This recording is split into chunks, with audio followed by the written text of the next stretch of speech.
Keberagaman itu indah, perbedaan itu indah. Kalau seragam mungkin indah dalam satu segi, tetapi kalau semuanya seragam juga tidak baik. Artinya tanam-tanaman itu kalau hanya satu warna tidak bagus, tapi kalau bunga itu berwarna-warni itu baru indah.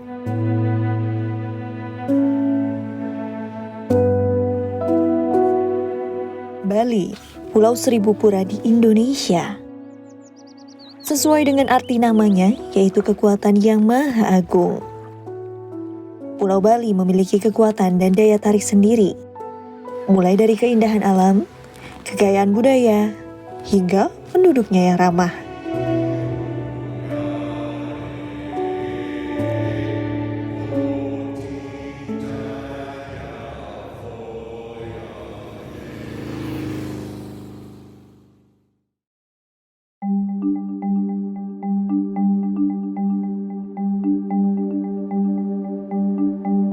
Bali yang kita tahu sebagian besar penduduknya memeluk agama Hindu.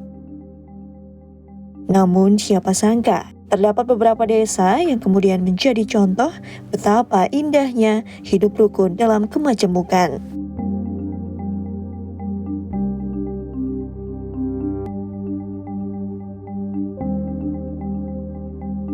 Desa adat Pemaksan Palasari berada di sebelah barat Pulau Bali. Desa Palasari terletak di Desa Wisata Ekasari, Kecamatan Melaya, Kabupaten Jembrana, Provinsi Bali. Desa Palasari merupakan desa Katolik kedua di Pulau Bali. Di sini, nilai-nilai Pancasila terpancar nyata di tengah kehidupan masyarakatnya. Kehidupan harmonis antar masyarakatnya sungguh memberikan kesan yang damai. Di Dusun Palasari ada 132 kakak, kemudian ada terdiri dari 3 agama, 127 agama Katolik, 3 kakak agama Muslim, dan 2 kakak agama Hindu. Gereja Hati Kudus Yesus merupakan gambaran inkulturasi yang kuat antara Katolik dan budaya Bali. Gereja ini didirikan tahun 1955 dan diberkati pada 1958.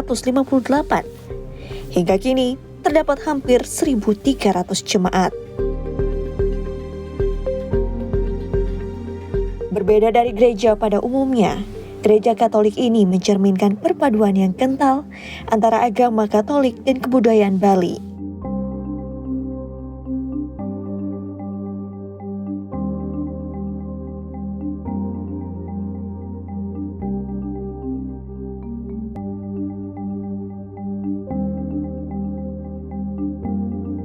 Kalau dilihat dari gerejanya sendiri itu kan perpaduan antara gaya gotik dengan gaya Bali. Kemudian pada hari-hari raya, itu umat Katolik juga memakai pakaian adat Bali. Baik laki-laki maupun perempuan, dari anak-anak sampai tua itu pakai pakaian adat Bali. Kemudian juga di hari raya itu biasanya di gereja ini, di dalam gereja itu ada gebukan. Gebukan itu hiasan yang ada buah-buah.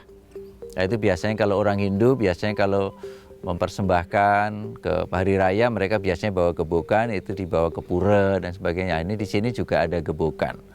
Kemudian juga penjor. Penjor itu hiasan yang terbuat dari janur yang biasanya dipasang di depan-depan rumah. Nah, itu juga kalau hari raya, Natal, Paskah itu juga di gereja ini juga dipasang penjor. Bahkan hari raya Natal, Paskah di depan rumah orang Katolik itu juga ada penjor-penjor juga.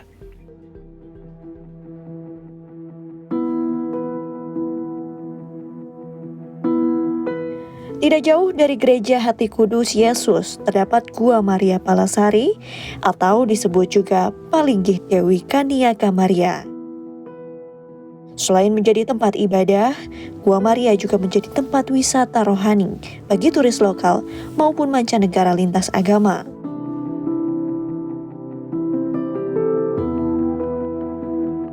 Sebuah lingkungan Katolik di tengah mayoritas umat Hindu tidaklah menjadi masalah bagi masyarakat desa. melainkan dengan adanya perpaduan budaya dan agama, merupakan bukti nyata toleransi yang berhasil diukir seperti pada saat momen hari raya. Misalnya pada hari Natal, ada umat Katolik yang masak kemudian ngejot. Ngejot itu mengirim makanan yang sudah dimasak, yang sudah matang kepada yang beragama lain. Begitu juga nanti pada saat misalnya Galungan dan Kuningan, ada juga orang Hindu yang ngejot ke orang Katolik. Walaupun mayoritasnya di Palasari ini Katolik, tetapi pada hari raya Nyepi juga kami juga tidak melakukan aktivitas, tapi kami juga menghormati mereka. Kami tidak jalan-jalan, kami juga menghormati dengan berusaha untuk tenang. Kan itu perbedaan-perbedaan yang ada di Indonesia ini, itulah indah, itulah Indonesia. Karena itu bagaimana kita menjaga keberagaman ini supaya Indonesia ini tetap indah, supaya Indonesia ini tetap damai. Kita menghargai, menghormati perbedaan, menghormati orang yang beragama lain. Tapi jangan memaksakan kehendak bahwa agama saya yang paling benar, agama saya yang paling harus diikuti, yang lain harus mengikuti, tidak. Karena itu mari kita jaga keberagaman, kita jaga perbedaan ini, supaya Bhinneka Tunggal ini betul nyata dalam kehidupan bersama. Kita saling mencintai, saling menghargai satu sama lain, karena beragam itu indah.